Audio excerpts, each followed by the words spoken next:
Thanks to our friends on the 5, and this is a Fox News Alert. Welcome to Hannity, and we are broadcasting tonight from Sin City, Washington, D.C.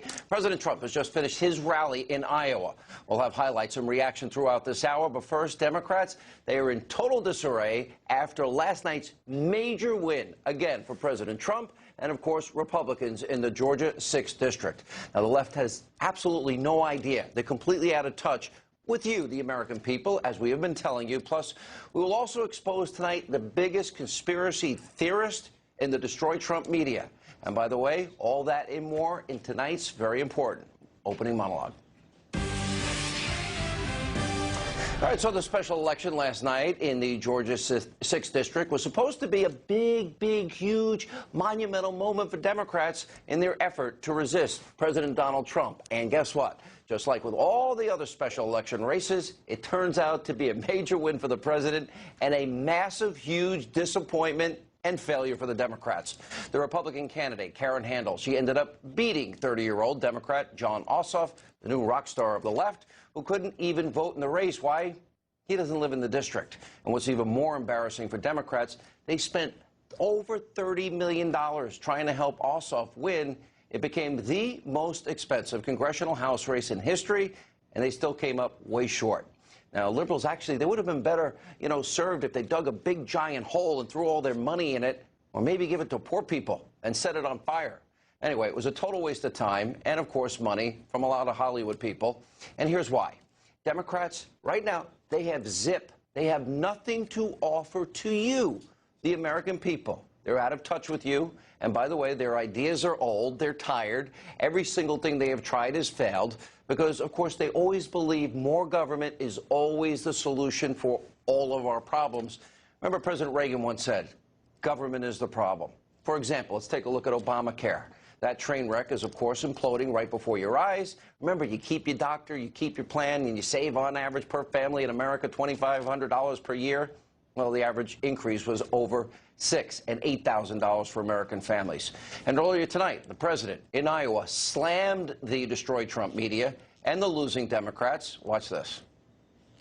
We will never be intimidated by the dishonest media corporations who will say anything and do anything to get people to watch their screens or to get people to buy their failing papers.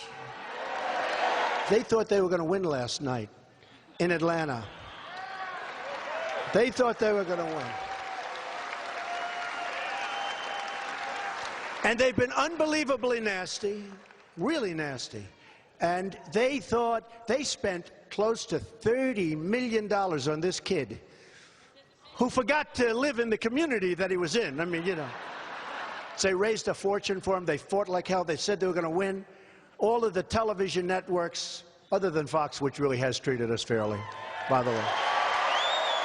They built these studios. CNN. Whoop. Hey, the camera just went off. I can't imagine. It's covered live. The camera just went off. I can't imagine why. This phony NBC television network.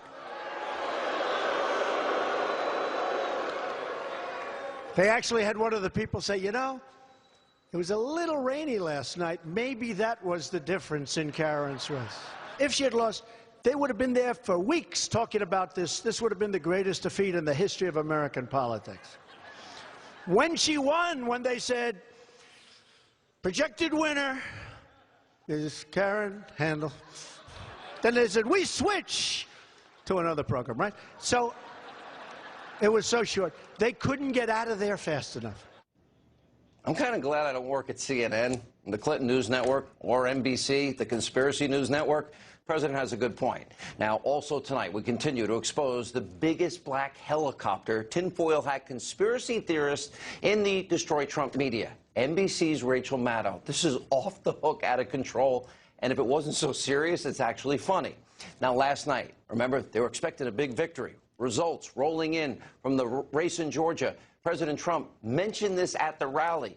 Rachel Maddow, instead of focusing on their big loss, puts on her tinfoil hat conspiracy theorist wires. And by the way, if bad weather was to blame for bad Democratic voter turnout and their loss. You can't make this stuff up. Take a look.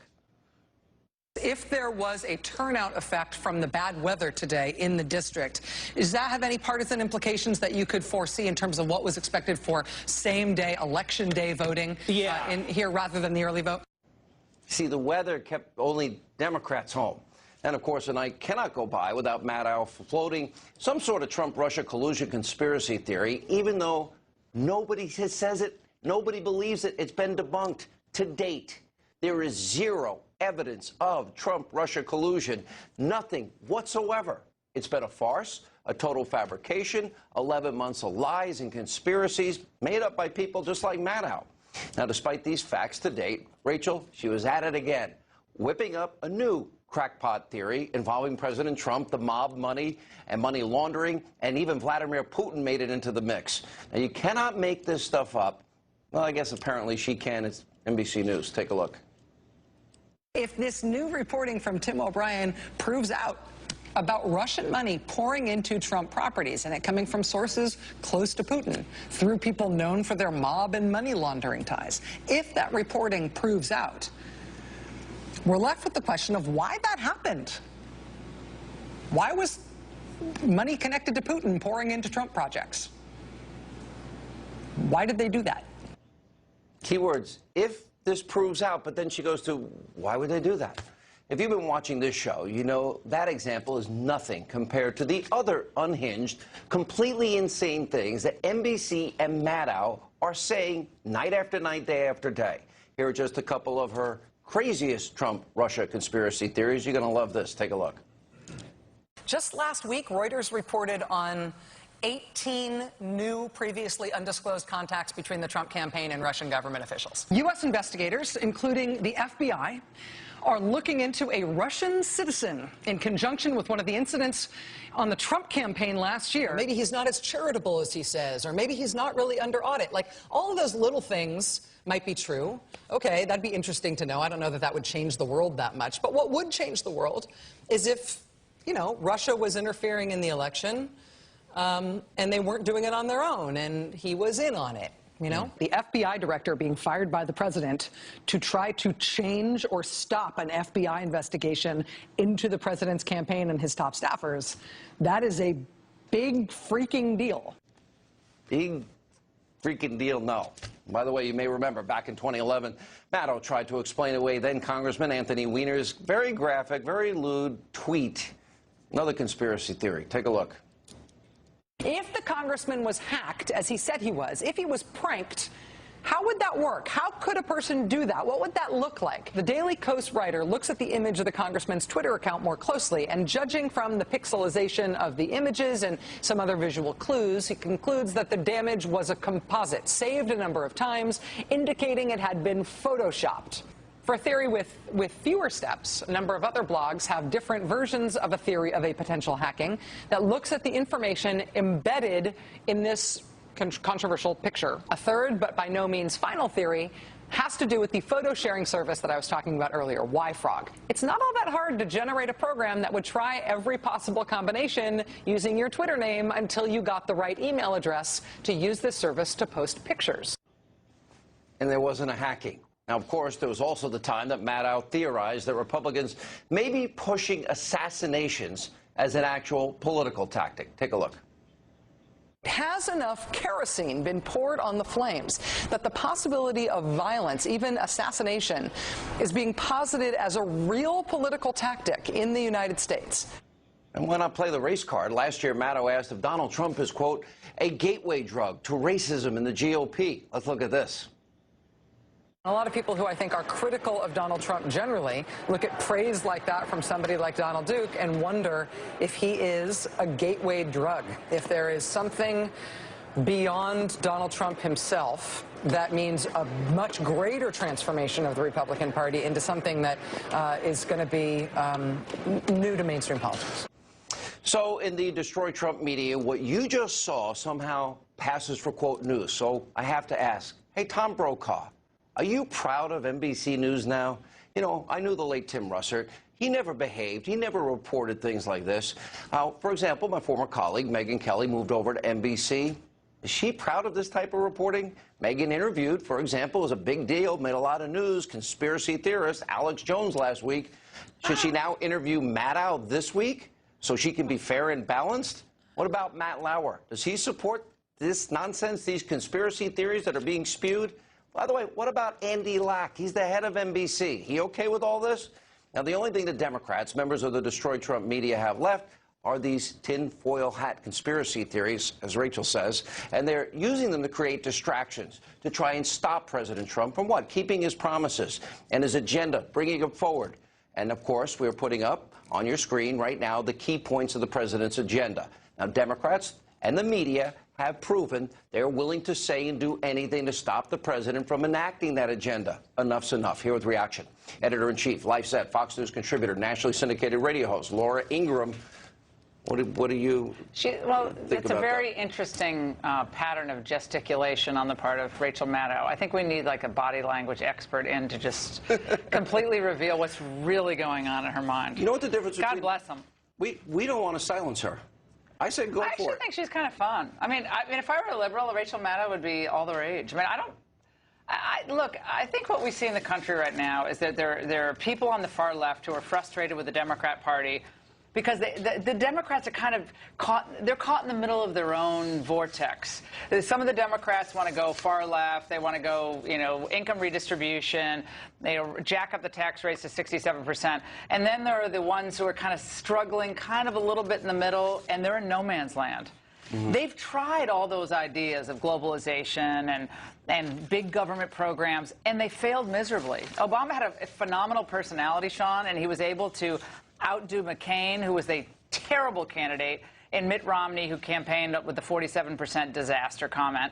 And he was able to win both times. But I submit, had a candidate like Donald Trump really caught fire in 2008 and 2012, Barack Obama would not have won the presidency and certainly would not have been reelected. But we didn't have that candidate. Some headlines post yesterday, Georgia 6th District. Love the faces today on MSNBC.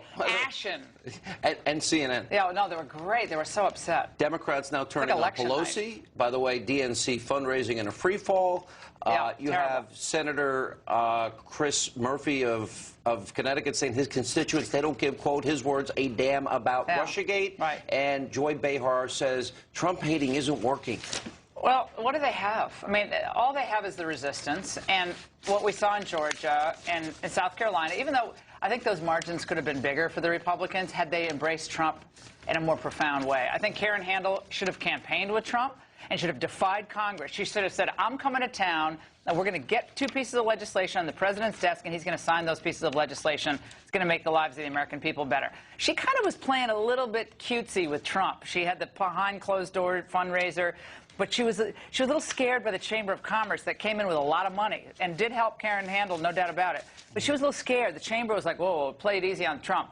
I think this election shows us once again that Donald Trump is much more popular than the Congress today that's resisting still his agenda. He was at Iowa tonight. Phenomenal speech, which reminds us why we want him on the road. Rally the people against the intransigence of Congress in both the Democrat and the Republican Party, and that thing's going to set on fire. Right, he can set this country on fire in a good way, in a very positive way. Freedom Caucus members Mark Meadows and Jim Jordan are going to be here later tonight. Good. Now, what's great about them is they're saying, all right, stop with the vacations. Get your work done. Yeah. The Congress is not keeping up with the speed of Trump. They need to do their job. Stop with the 30-day vacations. They do. I mean, the August recess that time is come and gone. I mean, it's one thing if we're at 4% economic growth and they're hitting it out of the park, but their approval rating, I think last time I checked, was about 18%. Trump's at about 36%. Trump's riding high. He's double where Congress is today. Oh. And Meadows, the guys of the Freedom Caucus, they're good guys. I agree with them on most issues, but we also have to face facts. They don't have the votes. They don't have the votes for a clean repeal of Obamacare. They know that. They know that. McConnell and Ryan have to go to Trump and say, this is what we can pass. We've done everything we can. We've turned over every rock. This is what we can pass. Can you sign it? Then Donald Trump's got to make a decision. What about Rand Paul? It's got to be brutally. What about Mike Lee? Ted They all Cruz? have to be in on it. But if they do nothing, they might as well just hang it up. Hang up the shoes and let some real legislators come in and do it. Because 7 years later, we're all a little tired of this game. They're going to the think tanks and they're going to AEI and Heritage and giving lectures about, oh, how we're the master budget negotiators. No, you're not. Until you actually show the American people that you can get this house in order, you're not an expert at anything except hot air. We're all tired of that. If they want to win in 2018, I think they need to follow. We already have Neil Gorsuch. That's a big win for We'll see. I hope he's good. I wasn't impressed with his first opinion, but we'll see about Neil Gorsuch. We'll see. Okay, he's a little long-winded for my taste. He's trying to be Scalia. He's not Scalia. Neil Gorsuch, we'll see. I'm sorry. I trust but verify. I know. In Russian, it's doverai ni proverai. That's what we say in Russian. Yes, of course, we always talk Russian. Sorry, but it's a Russian conspiracy theory, and I got to stay You're not on NBC. This is not Russia every 5 minutes. I speak Russian, so I'm part of the conspiracy. You really exactly. When's the last time you've been there? They want to know. A few years ago. All right, just 7 times. If they don't have 300 miles of the wall, if they don't have Obamacare repealed and replaced, if they don't have the tax cuts in place for the middle class, corporate America, repatriated money, and if they don't have energy independence, they're risking losing everything. True or false? Yeah, absolutely. And I think at that point, the Democrats go in for the kill. They have no agenda, but they can say, look, at least we were kind of like passing stuff. At least we were trying to pass stuff. We'll fix the stuff that we screwed up. These people are in the majority, and they can't get the ball across the finish line. They can't even punt it. I mean, they can't even punt it 40 yards. You know, no 2-point conversion. I got nothing. So they gotta start delivering for the American people. And they got some really good, dedicated public servants on Capitol Hill. Paul Ryan is a smart guy. Mitch McConnell is a master of all the minutia in the procedure. But he has got to stop with the criticizing Trump every time he gets. I'm sick of hearing what a great special prosecutor Bob Mueller is. I'm sick of hearing them all give cover to Bob Mueller. They should stand up and say, we'll see where this goes, but Bob Mueller, you know, last time I checked, he didn't turn water into wine at the Feast of Cana, okay? He's not Mr. Perfection, Bob Mueller, but they make him out to be like I think Mother you've got Teresa. a nice edge tonight. I don't know. See, when I'm in person with you, then I can go right in. Yeah, you go, of course. You want to my radio show's just about to start. Yeah, that's so true, in a couple hours. I'm going to go right in. All right, thanks. See, that makes Great you to look see. moderate, Hannity. You're like a smooth operator. I'm called moderate and liberal a lot. I'm going to get my tinfoil hat conspiracy. Up next tonight here on Hannity. I've been watching, and they're saying, President Trump has not produced health care. You know, I've been there for 5 months. How long is this? All right, that was the president earlier tonight in Iowa. Kellyanne Conway will join us next in studio. Also, Jay Sekulow will join us later in the program. Should Mueller recuse himself from this entire investigation? That and much more tonight as Hannity continues live from Sin City, USA, Washington, D.C.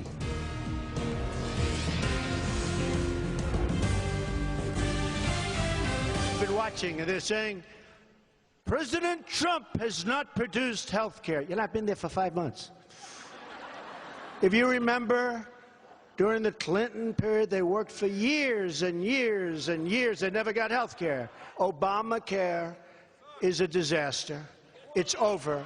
And there's nothing to compare what we're doing. If we went and got the single greatest health care plan in the history of the world, we would not get one Democrat vote because they're obstructionists. They're obstructionists. I hope we're going to surprise you with a really good plan. You know, I've been talking about a plan with heart. I said, add some money to it. A plan with heart. That was the president earlier tonight, Cedar Rapids, Iowa, talking about the GOP health care plan. Here with reaction counsel to the president, Kellyanne Conway. So good to see you. I never get to see you as much anymore. The New Yorkers are here. By the way, you know what it says here? It says #1 best host, Mr. Tucker Carlson. I'm like, well, really? Thanks for the invitation. That's at 8 p.m. Exactly. You're the best at 10 p.m. I'll put that. Thank you. Health care comes out in the Senate tomorrow. As the president said, it's been 5 months, making progress. Definitely. The agenda, I know a lot of conservatives are getting antsy, not at the president, at Congress's slow pace. Like me, I'm like, move, let's go, keep up with Trump. You're used to Donald Trump, and Washington's not used to Donald Trump. He's a disruptor, he's a businessman, and they're used to negotiating, making deals, and doing things very quickly. Look, I think that Donald Trump has proven, particularly through these special elections now, 4 for 4, that this isn't just a referendum on his agenda, this is a reaffirmation that many Americans are watching what he's doing, getting health care through the House, and then in short order getting it through the Senate. creating jobs. Look at how the markets have reacted to President Trump. The stock market, the NASDAQ, the Dow Jones, the S&P, all these confidence measures, the $4 trillion in wealth that's been created. People are spending their money again. What does all that mean? It means that they'll be confident when they see his health care plan. People know Obamacare is broken. And what Leader McConnell in the Senate has done is he is putting together a plan that he knows rips out Obamacare, branch and root. And let's remind people why this is being done. This is not being done to keep a campaign promise. This is an imperative. It's a moral imperative to those millions of Americans, Sean, who thought they would get better health care through Obamacare and have been left behind. I sat in a listening session with a number of them today in the White House. They tell you their stories, and you can't believe the premiums, the deductibles. They get that insurance card. So the government considers them as insured, but they can't use it because of the premiums and the deductibles. Deductibles like $5,000, right? Yes, and look at these look at these insurers. Another day, just today, another Anthem Inc. said that they're out of 2 more states. You know, I want to hold up. This is Donald Trump's contract with the American voter, and it's right here. And, you know, if you could pan in on that. And here's what's important about this. And I was thinking about this with all the noise, all the vile hatred, the plays, the severed heads, the ISIS poses, and the insanity of the left. To me, the president and the Republicans, if they go along with him, they're going to be judged on their success. Correct. What they deliver in terms of jobs, the economy, energy, education. I know you're so into opioid addiction and prevention. All the noise and conspiracy theories aren't going to matter if he delivers and he's successful. You know, during the campaign, I used to say that there's this total disconnect between what Americans are telling us is important to them and what they're being told is important to them. And I see it again now that he's president. The media and the Democrats have this Russian concussion, and they've lost, like, the muscle memory to be able to function in any other way to talk about anything he's doing. But that doesn't mean that people don't see it. We hear from people every single day, Sean, who say, we're praying for you, keep going. They see the job creation. They see the investment that American companies are taking off the shelf. They know that he's trying to protect the American worker and American jobs, keep those factories open here. This is Tech Week. Last week was Workforce Development Week. What does that all mean? It means these apprenticeship programs where there's a 90% chance of being employed after you complete one of these apprenticeship programs with the welders, the carpenters, the hairdressers, the people you and I grew up with that are the backbone of our economy, that are the backbone of his electoral success. People want to know that their president respects all types of work. He dignifies all career choices. I know you don't really probably want to comment. I am so offended at the people that Mueller has hired, at Clinton's former attorney, Obama donors, Hillary donors. And here's the question. When the president goes directly to the American people, none of that matters to any of them. They're just not. Look, people are not talking about Russia. You've got the Democrats talking about Russia. You've got Donald Trump and the Republicans talking about America, and I'll take America talk any day. And that was the 6th district last night, wasn't it? And that was the 6th district last night, where the people just tune out the noise and focus on the news. It's the difference between what's hypothetical and possible and if versus what's real and tangible and right in front of you. They open up their 401ks. They go to the local communities, to Main Street, to do their shopping. These small business owners are saying, I can actually hire one more person or provide my employees benefits or expand my operation or stay in business. What about all the aspiring entrepreneurs who never had a chance against the taxation and regulation in the last 8 to 10 years? They're happy now. They feel like their version of the American dream. You bring back those multinational corporation dollars. You get rid of the regulations. You lower people know corporate tax taxes. Reform is coming. Yeah, Sean, what if these small business owners get a 15 or 20% tax bracket? It's unheard of. They'll reinvest that in their companies. A lot of people will get jobs as a result. And people know taxes are coming. They know health care is coming, spending. They're happy about infrastructure. Yeah. It'd be great for the Democrats to say, hey, air traffic control, great idea. But we know that, look, we know that they said resistance, and the voters agreed, and they're resisting the Democrats. Absolutely, the Democrats are in a world of hurt. They've got Nancy Pelosi represents a district that 86% of them voted for Hillary and Obama. Come on. Great to see you again. I haven't seen you in a while. Thank you. When we come back tonight on this busy breaking news night, right here in D.C., Sin City, on Hannity. From the time I got in, I said, oh, this is going to be great. Finally, we're going to all come together. They hit me harder, harder, harder. They've now learned, I think, that doesn't work. President Trump calling out Democrats at a rally in Iowa tonight. Jay Sekulow here with reaction later. Will Republican lawmakers forego at least one vacation, please? We'll check in with Freedom Caucus members Mark Meadows, Jim Jordan, also Sarah Carter, Geraldo Rivera. Straight ahead. Some of the geniuses were saying this morning, you know, from the time he announced on June 16th, 2 years ago, they've been hitting the hell out of him. Hillary took almost all negative ads. The problem was, when people went to vote, they didn't know what she stood for, other than she was saying bad things about me. So from the time I announced, I've been hit. Then from the time I got in, I said, oh, this is going to be great. Finally, we're going to all come together. They hit me harder. They've now learned, I think, that that doesn't work. Apparently not. The president from earlier tonight taking a shot at the Democrats' very negative political strategy, no vision. Well, will the left stop trashing the administration? Maybe come up with a plan to help you. Jay Sekulow is with us, chief counsel for the American Center for Law and Justice, also now an attorney for the president. Hey, Sean. That's so true. That's Georgia 6. But what bothers me is, okay, we go from one investigation, Russia collusion. Then we move on to, oh, okay, that didn't work. Let's try obstruction. Right. But the same guy that Comey sets it up, leaks information to the New York Times to get a special counsel, the guy that recommended to Comey to Trump that he fire Comey, now gets Comey's friend, BFF, and then he goes hire all these people that donate to Obama, Clinton, and Clinton's lawyer. So what do we know? What's the one piece of evidence that we know in this entire case? What's the one thing we know for sure? James Comey leaked information that he got on a meeting with the President of the United States. I want that to be very clear. A meeting with the President of the United States, he's taking notes. He puts the notes in after he gets into his car and writes these notes down. He takes those notes, puts them into his government car, into his government computer, into his government desk, which he then leaks from his government desk to his friend at the Columbia University Law School. Illegal, violation of the law, clearly. If there was an investigation that's going on right now, the investigation should be James Comey. I'm hopeful that it is. It sure should be. Because here's the reality. The only thing we know, you've had all of these congressmen, all of these senators investigate his BFF?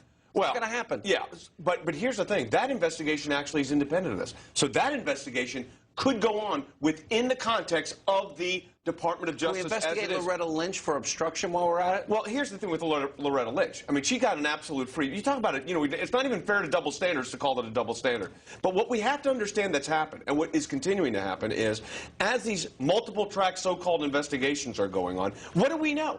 You've had all these congressmen, all these senators, right, left, center, and they said, well, we haven't seen evidence of this. We haven't seen evidence of that. We really don't know. There's no smoking gun.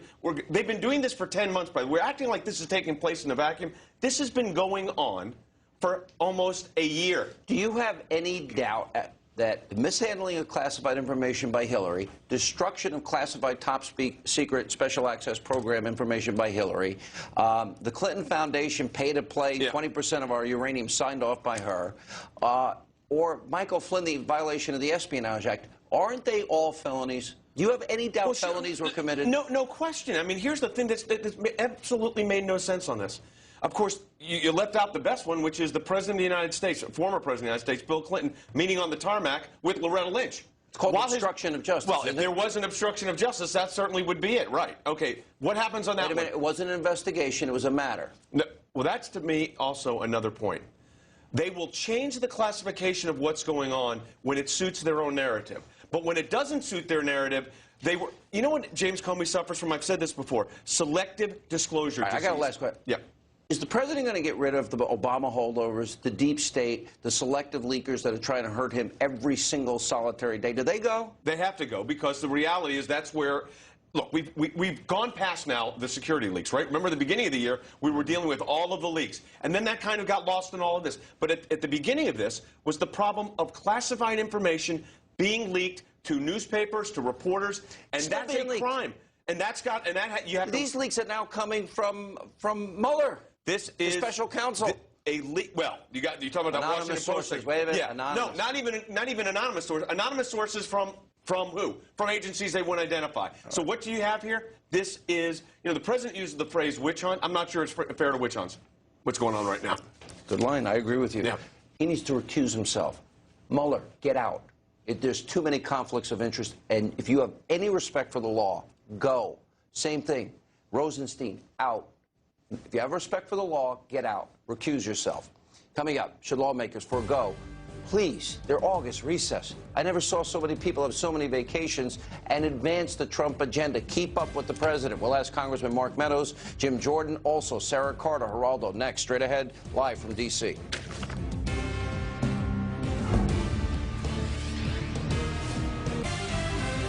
Another core principle is that those coming to our country must embrace our values and love our people. We cannot let these incredibly rich nations fund radical Islamic terror or terrorism of any kind. We cannot let it happen. Cannot let it happen. President Trump at his rally in Iowa tonight talking about combating radical Islamic terrorism, extreme vetting. Here now with reaction, Circa News, Sarah Carter, Fox News correspondent at large, Geraldo Rivera. Great to see you again in D.C. This has got to be a priority, and yet I see judge shopping by the left on extreme vetting, and I see the Republicans in Congress too slow to fund the wall, which is going to be built anyway. Well, I've spent a lot of time at the U.S.-Mexico border, Sean. You know that. Yeah. I spent a lot of time in Afghanistan on the ground with our troops and in Iraq as well. I can tell you that this is a very significant problem. When it comes to vetting, one of the things that people don't think about is that countries like Syria, like Yemen, Libya, they have no functional governments. They can't even guarantee that the people that are coming over are the people that they say they are.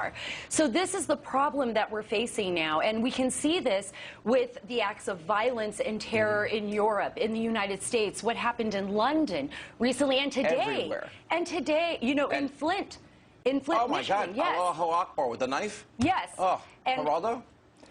You know, Sean, first of all, I want to congratulate the president on the special election yesterday. That was his to win, his to lose.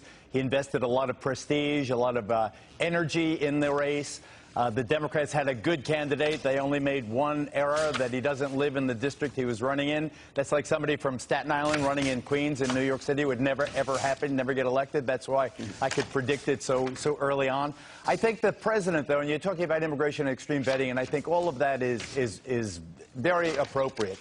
But he's in Iowa right now. The Iowa farmers are telling President Trump that they cannot harvest their crops. Why? Because they don't have the undocumented Mexican workers that they have come over the decades to rely on. I think that the president, in terms of the wall, has to declare victory. I didn't hear that from anybody tonight. Although I love you to death. Who said that to the president? What are you talking about? There are all kinds of tweets going on right now, a lot of emails being exchanged. A lot of farmers are suggesting to the president that their crops are dying in the field because they can't get enough undocumented migrant workers in there. I think that the president should declare victory on the southern border. Geraldo, he has cut immigration, illegal immigration by 3/4. Geraldo, one of the things I get what you're saying there to some extent, but the problem with this argument is that we constantly hear this doing the jobs that Americans won't do. I mean, I think that for anything, this is just this is actually it's undignified to say that we need Mexicans to come over here and pick our crops because we can't find Americans to do From it. California to Iowa and in between, they are saying exactly that. But the point is, the president is a lot more popular, certainly with his base and with the American people. He has to get past the noise, stick